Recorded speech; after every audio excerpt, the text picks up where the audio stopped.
Hay nombres que no se escriben con tinta, sino con sangre y ceniza. En las estepas infinitas de Siberia, donde el invierno no es una estación, sino un castigo divino, nació un hombre que pondría de rodillas a la dinastía más poderosa de Europa, Grigori Efimóvich Rasputín. No nació en la seda, sino en el barro de Pokrovskoye. Desde su primer aliento, el aire pareció volverse pesado. Los ancianos del pueblo decían que el niño no lloraba como los demás, sus gritos sonaban como oraciones a dioses olvidados. Siberia es un lugar de silencios profundos y sombras largas. Allí, Rasputín descubrió que el mundo visible es solo una máscara. Se dice que de niño poseía una percepción extrasensorial. Podía sentir la enfermedad antes de que apareciera y predecir la muerte de los animales con solo mirarlos a los ojos. Las flores parecían marchitarse ante su presencia y los lobos, en lugar de atacarlo, se apartaban a su paso como si reconocieran a un depredador superior. No buscó la iluminación en los monasterios de piedra y oro de la Iglesia Ortodoxa. Rasputín era un buscador de lo salvaje. Abandonó a su esposa y a sus hijos para convertirse en un stranik, un vagabundo sagrado. Caminó miles de kilómetros descalzo por el hielo, durmiendo en los bosques y alimentándose de raíces. En esas noches de soledad absoluta, desarrolló su propia teología. Para alcanzar la gracia de Dios, primero hay que hundirse en el abismo del pecado. La luz solo tiene sentido si has probado la oscuridad más profunda. Su fama de sanador y místico empezó a correr como un incendio forestal por toda Rusia. Se decía que sus manos podían detener el dolor y que sus palabras tenían el poder de calmar tormentas internas. No era un santo, era un imán de carne y hueso. Su mirada, de un azul penetrante y casi insoportable, tenía la capacidad de hipnotizar a los campesinos y a los nobles por igual. Rasputín no caminaba hacia San Petersburgo. Él estaba siendo atraído por el destino hacia el corazón del imperio. En 1905, el vagabundo sucio y maloliente llegó a la capital. San Petersburgo era una joya de cristal a punto de romperse. La aristocracia, aburrida de su propia riqueza, jugaba con el espiritismo y el ocultismo. Rasputín entró en sus salones de seda con el olor de la tierra siberiana pegado a su piel. Para los nobles era una curiosidad exótica, para el destino era el verdugo que los llevaría al cadalso. Su leyenda apenas comenzaba. La zarina Alejandra Fyodorovna vivía en una agonía constante. Su único hijo, el heredero al trono Alexis, padecía hemofilia, una enfermedad que convertía cada pequeño golpe en una hemorragia mortal. Los médicos de la corte estaban desesperados. La ciencia de la época no tenía respuestas. Fue entonces cuando el monje negro cruzó las puertas de oro del Palacio de Invierno. Rasputín no usó escalpelos ni medicinas. Se acercó a la cama del niño, le tomó la mano y empezó a susurrar una oración que parecía venir de las entrañas de la tierra. El milagro ocurrió. Ante los ojos incrédulos de los zares, el sangrado se detuvo y el niño recuperó el color. Rasputín no solo había salvado al heredero, había capturado el alma de la zarina.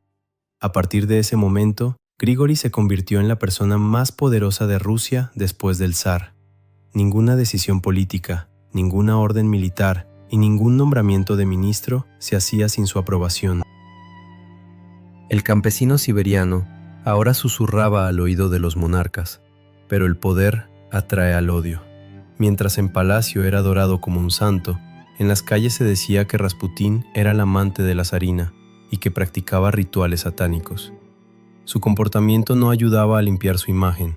Pasaba sus noches en las tabernas más oscuras de la ciudad, bebiendo vino como si fuera agua y rodeado de mujeres que caían bajo su hechizo. Rasputín predicaba la salvación a través del pecado, y él mismo era el pecador más grande de todos. Los aristócratas veían con horror cómo un hombre que no sabía leer controlaba el destino de millones. San Petersburgo se llenó de conspiraciones. Las sombras se movían en los sótanos de los palacios, donde generales y príncipes juraban que Rasputín debía morir para salvar a Rusia. Pero el místico parecía saberlo todo. Sus profecías se volvían cada vez más oscuras. Si yo muero a manos de campesinos, la dinastía seguirá. Pero si muero a manos de nobles, Rusia será bañada en sangre y vuestra familia será exterminada. La atmósfera en la capital se volvió sofocante. La Primera Guerra Mundial estaba desangrando el país y Rasputín se oponía al conflicto. Esto lo convirtió en un traidor a ojos de los militares. El aire olía a pólvora y traición. Grigori sabía que su tiempo se agotaba, pero en lugar de huir, se sumergió aún más en los excesos. Estaba listo para el gran final, una escena que ni siquiera él mismo pudo predecir con total exactitud. La noche del 16 de diciembre de 1916 fue la noche en que la muerte se rindió ante la voluntad de Rasputín.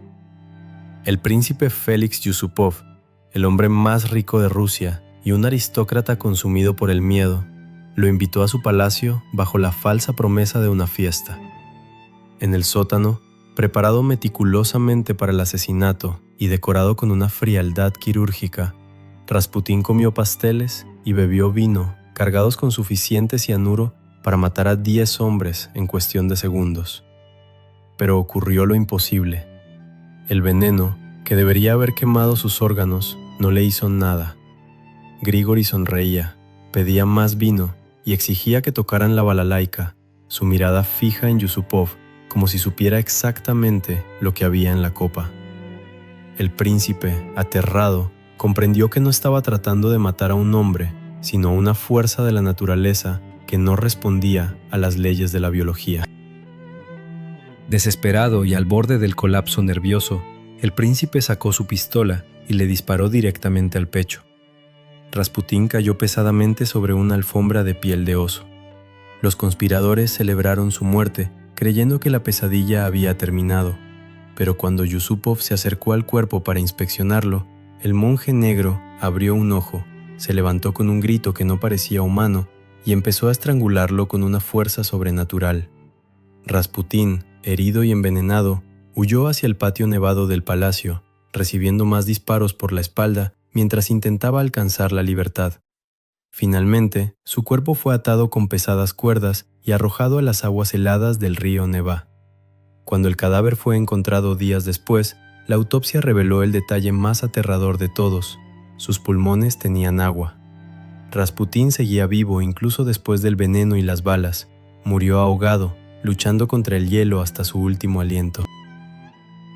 La muerte de Rasputín no salvó al imperio, como creían sus asesinos. Lo condenó definitivamente. Pocos meses después, la revolución estalló con una furia incontenible y la profecía final de Grigori se cumplió con una precisión quirúrgica y aterradora. El zar, la zarina y sus 5 hijos fueron llevados al sótano de una casa en Siberia, un lugar no muy lejano a las raíces de Rasputín, y ejecutados sin piedad bajo una lluvia de plomo. Rusia se sumergió en un mar de sangre y fuego que duraría décadas, borrando cualquier rastro del mundo que Rasputín había manipulado. Hoy, el nombre de Grigori Rasputín sigue provocando escalofríos y fascinación por igual.